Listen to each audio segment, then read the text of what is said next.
This is an original F4J Phantom from 1972. Yeah, I was 5 when this kit came out.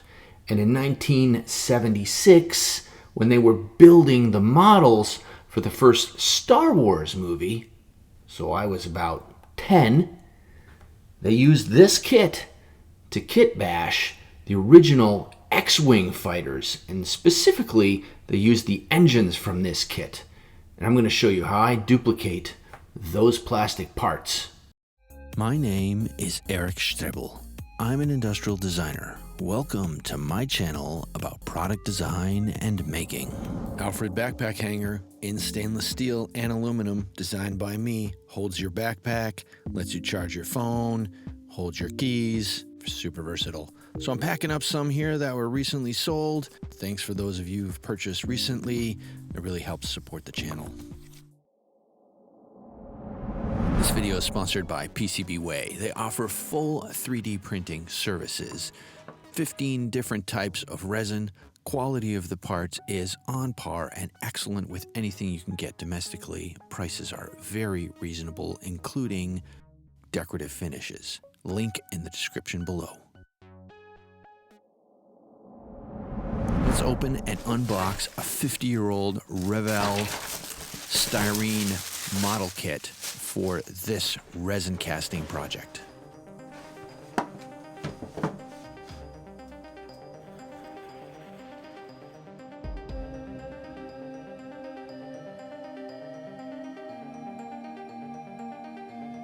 In this video, I'm going to cover why I dislike squish molds.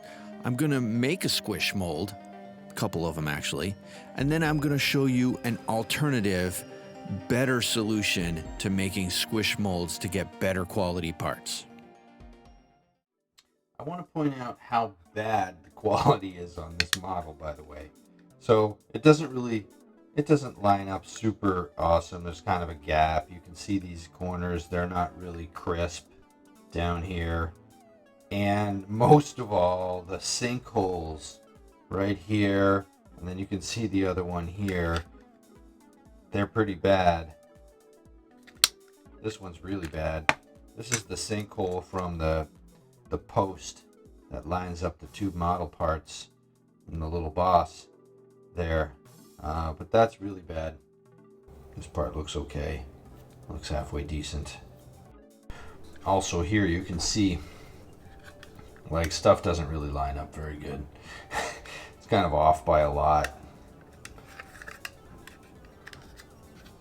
Stuff doesn't line up. It's not great. But hey, for 1972, I mean, this probably was, machined. It's probably done mostly by hand and all benched in, and who knows.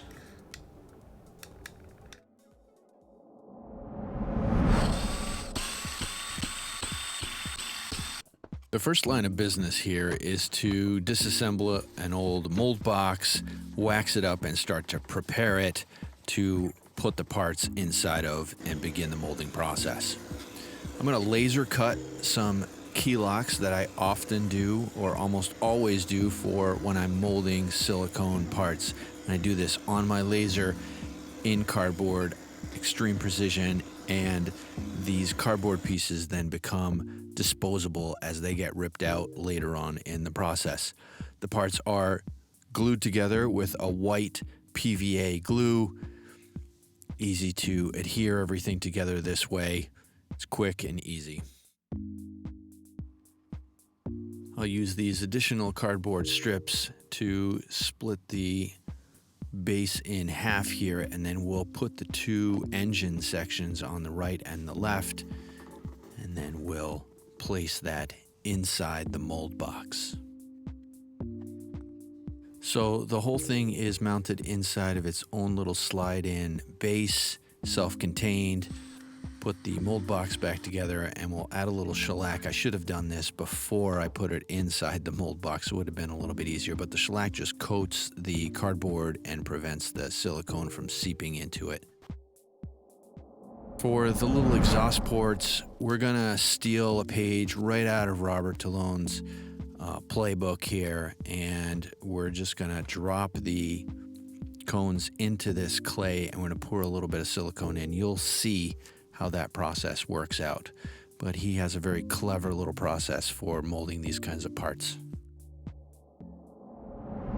I'm using Silicone Inc.'s GI 1040 here, so we mix it up thoroughly, and into the vacuum tank it goes. You want to degas your silicone to remove out all the air from the silicone so that we don't get any trapped air and we get a good quality silicone mold. And we're pouring from one spot. We're letting the silicone flow out so that the silicone naturally coats all the areas and we don't get any trapped air bubbles or anything like that. And here we're just pouring in a little tiny bit of silicone just to create a seal.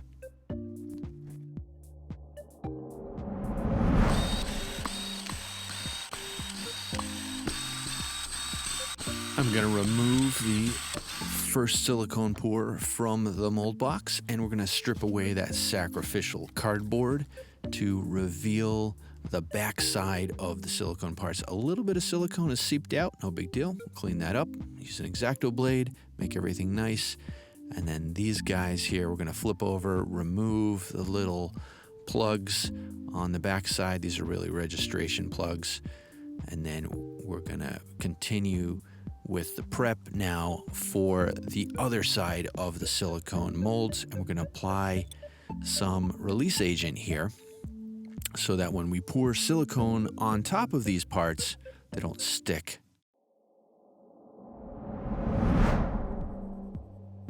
To efficiently make some molds for the circular exhaust cones, I'm going to use some 2-inch PVC here, and I'm going to machine a slot in the PVC so that I can stick a screwdriver in there and expand it over the parts. I've made some cardboard plugs here. These are the bottoms where the cones will sit on. You can see me applying some PVA here and then gluing that down. And so we've already put release agent on that silicone, and we're going to pop the PVC mold around that, and it's going to seal at the bottom. But for extra, we'll put a little tape there just in case. We'll trim that off so that there's no chance of any leaking. That's what that looks like. Let's mix up some more silicone. Again, using Silicone Inc.'s GI 1040. Wonderful stuff. We're going to degas this, and we're going to pour it into our molds to pour the second sides of the silicone. So here we're pouring in on top of the silicone. Remember, the release agent is only where the silicone is so that the new silicone doesn't stick to it. And for the engine parts, pouring in one place, let everything flow out. Now you'll see there's a couple vent holes here, or vent tubes, and this is to provide some relief for when we do the squish mold process. You have to have this, otherwise squish molds just don't work, and you'll see through the rest of the video why this is evident.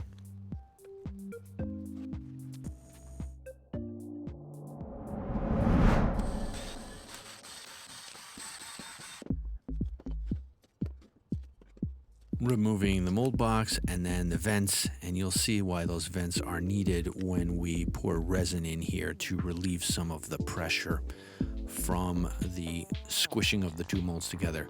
So these are really nice molds. I'm actually going to remove these key seals because for squish molds, the key seals, they just don't work. So we're going to put a little bit of release agent in here. This is just going to help a little bit with the longevity of the molds and to get good parts. Pour a little bit of resin in here and squish the things together. Now I do sort of resin some of the negative spots there to increase my chance of getting a good part. Squish molds, the resin just goes everywhere. I hate the process. It's terrible, but whatever. So the parts here, the vents really help. Otherwise, you're going to have a problem. You're going to see that with the cones where we just have lots of problems with air bubbles and stuff. And those vents are super important to relieve some of the pressure so that you can get good parts.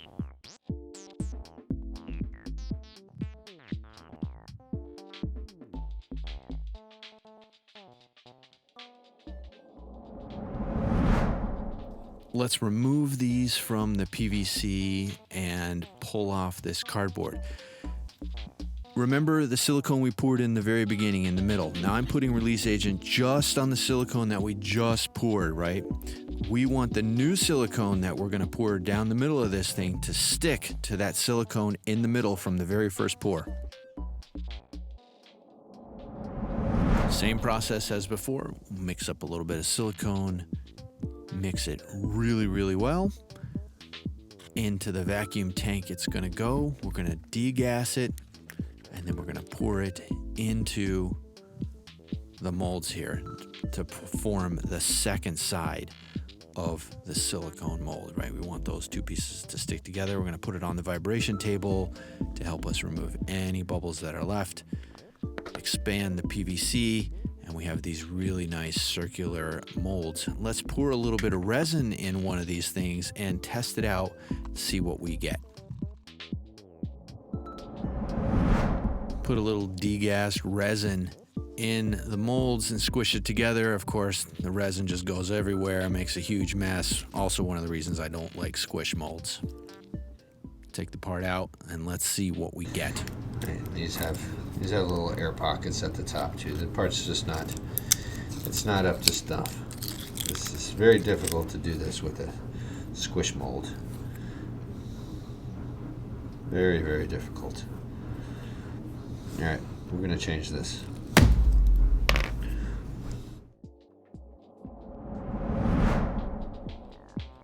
I'm gonna reinsert the original parts back into the mold. We're gonna add some release agent here so when we pour silicone in there, it doesn't stick to the existing. On the first one, I'm gonna pour a vent or put a vent down the middle, so very similar to the engines. And then on this one, I'm gonna do a traditional injection. So this is the vent on the left, and this is the pour sprue on the right. So in both cases, we're adding some ventilation, a way to relieve the pressure a little bit when we squish these. And granted, the one with the injection is going to be injection cast, so we're not squeezing that. I'm using some silicone that's dyed a different color just so I can tell it apart from the original ones. Let's remove the vents and the sprues and check out the molds. And now we're going to mix up a little bit of resin. We use this 3070 from Rampf. It's my everyday go-to resin. It gets degassed and then put into a syringe here, and I'm only showing you the injection cast one. Notice I am tipping the tool. This is super, super important. You're pouring from a low spot. It's driving all the air out on the high side.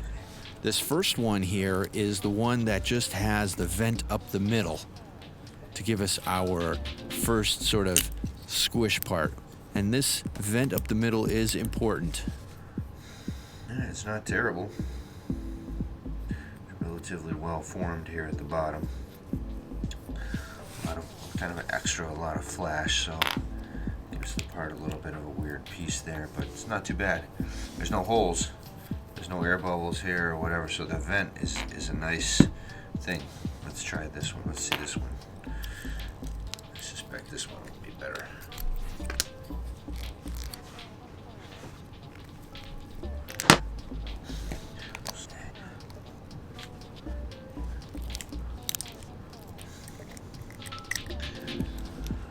There. Very thin little flash right here. There you go.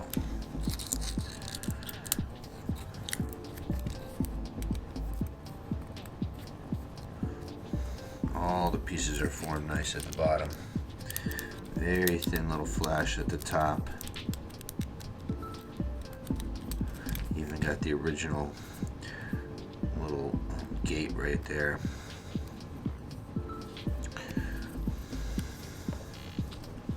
Very nice. You can see how much cleaner it is there. It's really nice. So this is a good part, of course, from the injection cast part. Okay part here from this squish mold. And the insides are nice too. All this work is done for an Australian. His name is Peter Lawrence, and he makes amazing weathered, finished large-scale Star Wars models, and he shared a couple images of some of his work. It's outstanding quality, and I'm very pleased to be making model parts for him to make more Star Wars parts in the future, and I'm looking forward to some future projects with Peter as well.